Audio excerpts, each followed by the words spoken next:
This man really said who's asking, like, sir, I don't know you. So she was, in fact, born from the will of the Kalanamic Knight. Or all that remain, anyway. I don't know. This is gonna be so funny when Pure Vanilla just shows up out of the blue and be like, you can make a difference. You can make it right. You can make it better. I can see how this is gonna go. And it's gonna be funny. So funny. Girl, even you didn't know why she was created. What truth do you have? This is such a crazy sprite. I know he was a pain to draw. But like, not only was she manipulated into doing what Shadow Milk wanted, but because she had absolutely no purpose, didn't know who she was just born of a will. She clearly has no reason to not listen to Shadow Milk Cookie, and that's so sad. Without a sense of who you are and without morals or sense of self, you're just kind of doing what everybody says because what if that leads you to find out who you really are? And that's so sad. Also, I think Shadow Milk not only did that just because he needed some help, but because he also was in her shoes.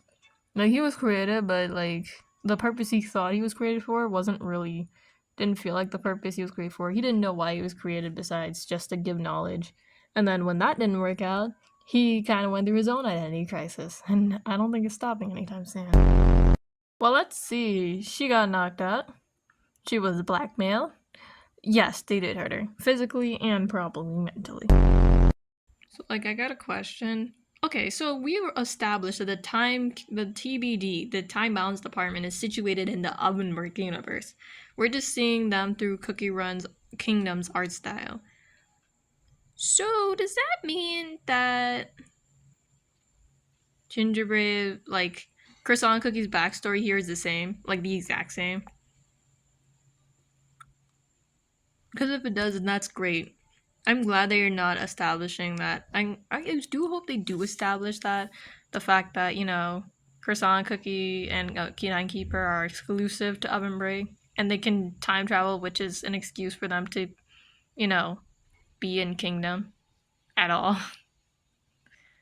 Because if so, that would be great. Thank you. Hi, bestie! You're back! No, it ended.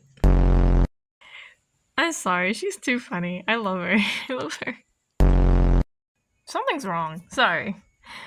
I genuinely just remember something. This is like moments ago before this entire incident happened.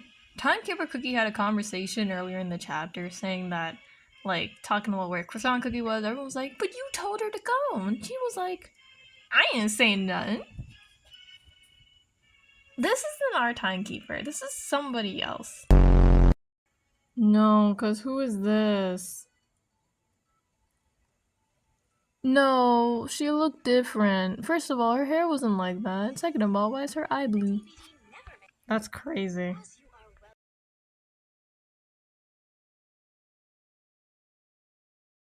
Okay, so we're back here. Yeah, this Cookie Run Kingdom needs to sort out their stories. I know, like, all these flashbacks are kind of confusing me because, okay, so right now we're like where Croissant and Con de Campania Cookie were before all the incidents and stuff went down and before Act 2 really got started. So yeah, this is so much to keep track of. One thing you can always count on Croissant Cookie for is to absolutely put herself in danger and not take herself out of the danger until she accomplishes her goal. That's like, it's not a bad mindset to have, but it's also a dangerous mindset to have. Like, girl really sacrificed herself just to get abused. I mean, thank goodness she's back where we are in this current point in time in the story, but like, oh my gosh. This looks so scary. What is this? Oh my gosh. Interesting. So, like, the not timekeeper Cookie gave her a banned product because she knew she wouldn't be able to make it out the timecraft. That's insane. True.